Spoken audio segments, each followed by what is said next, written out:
Nah, ada beberapa makna pendalaman-pendalaman filosofis terhadap kebersamaan ini. Kalau tadi kan semacam tekniknya.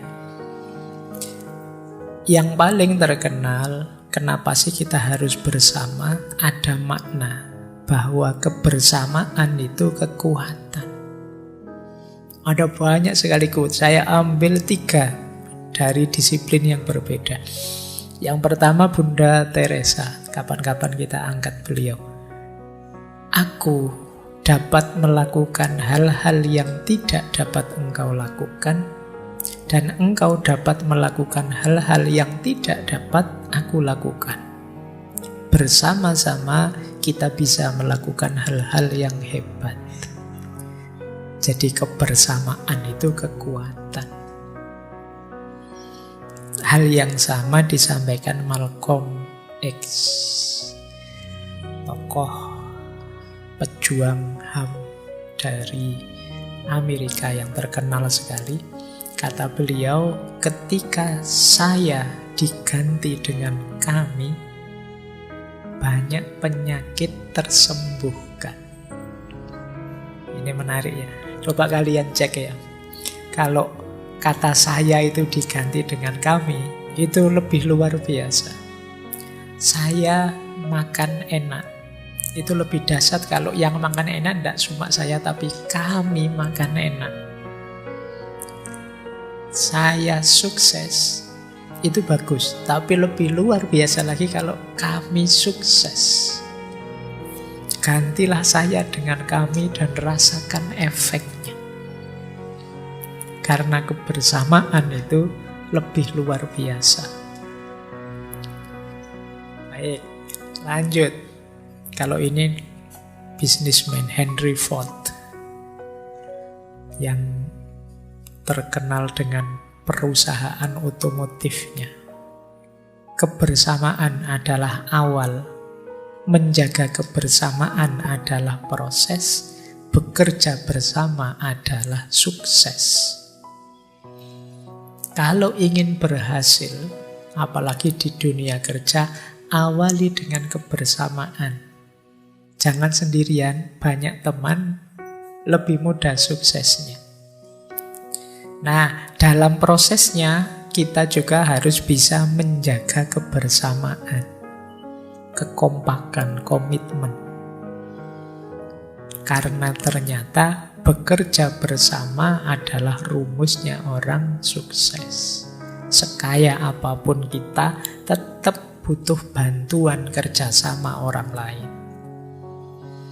Jadi dari rumus yang pertama ini ada makna implisit bahwa kebersamaan adalah kekuatan.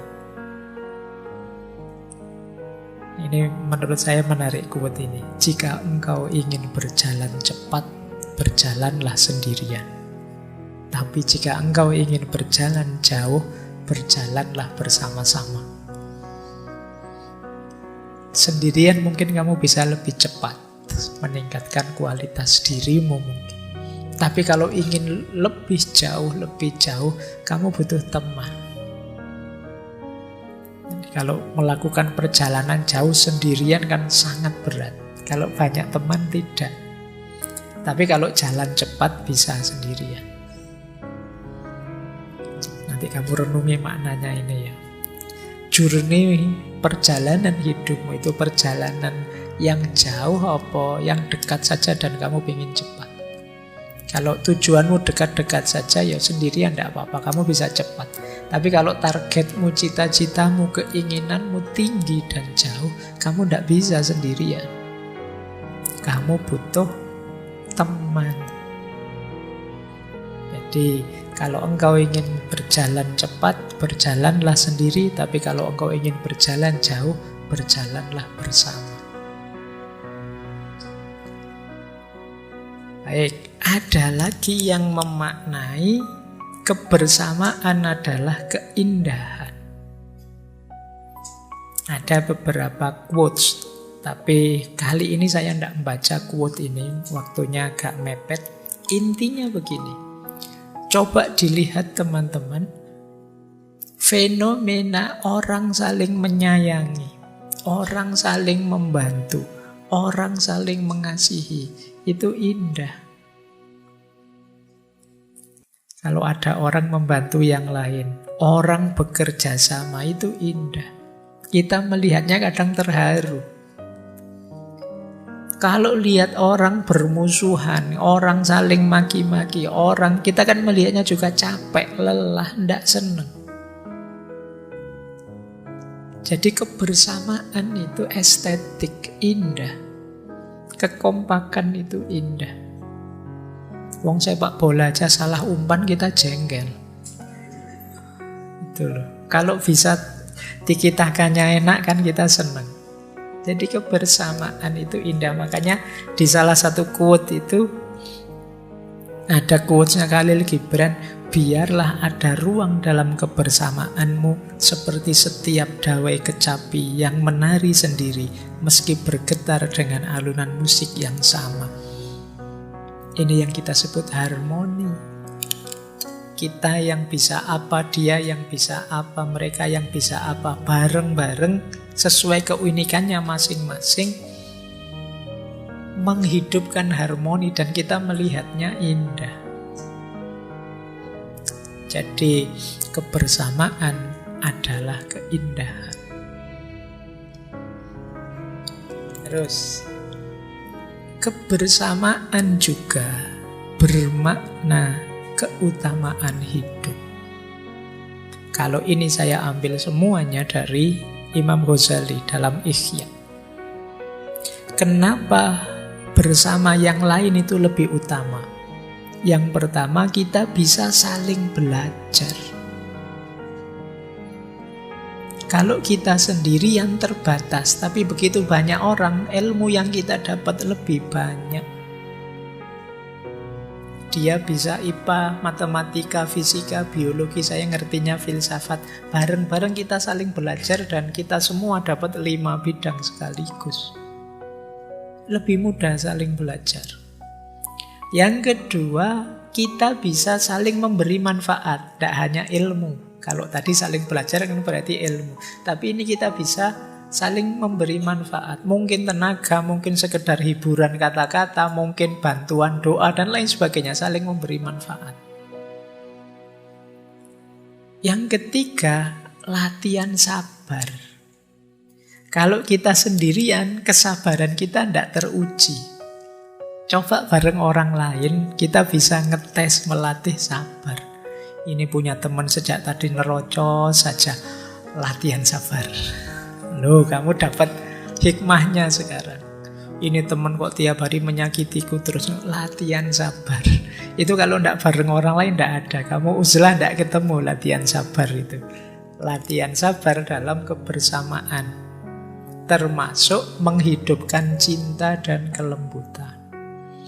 Cinta, kasih sayang, kelembutan itu kan perlu objek yang dicintai, yang disayangi. Lah kalau kamu sendirian mau menyayangi apa?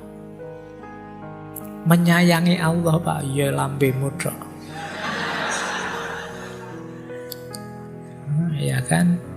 Gayanya kan kita begitu. Koyok makomnya wis dhuwur-dhuwur padahal belum. Latihan pelan-pelan. Lewat menyayangi makhluknya. Menyayangi makhluknya saja belum mampu. Kamu sudah mengklaim menyayangi Allah penciptanya.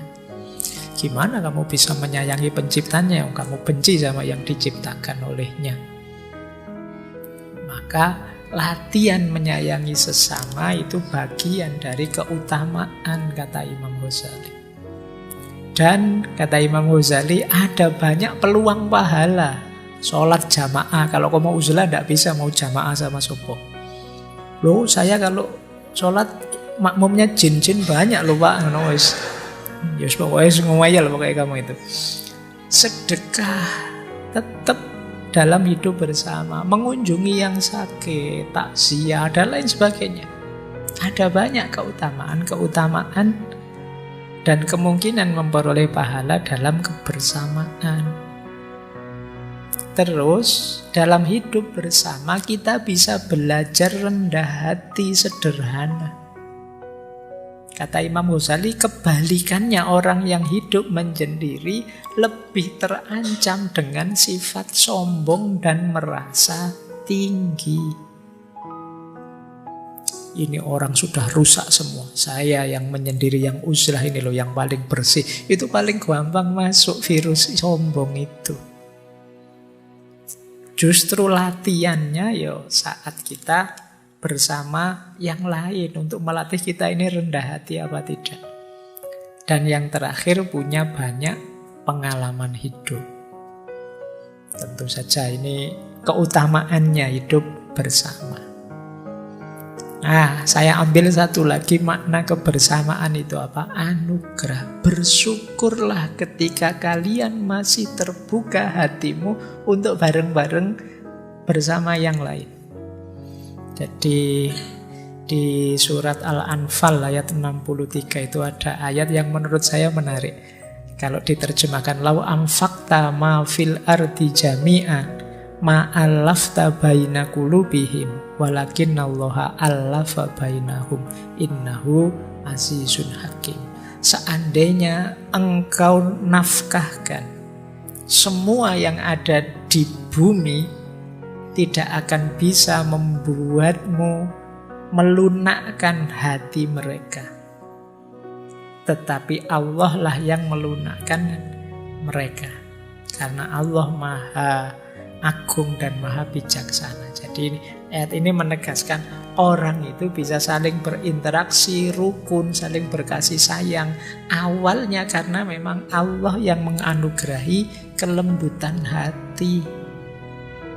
Jadi kalau teman-teman, wah teman saya banyak Pak, tidak sempat uzlah, tidak apa-apa. Keterbukaanmu, kelembutan hatimu untuk hidup bersama dengan yang lain itu bagian dari anugerahnya Allah. Bahkan kalau Allah tidak menghendaki hatimu lembut terbuka untuk sesama, meskipun engkau membiayainya dengan semua yang ada di bumi, tidak bisa hatimu lembut terbuka. Jadi hakikatnya kebersamaan antara lain anugerahnya Tuhan.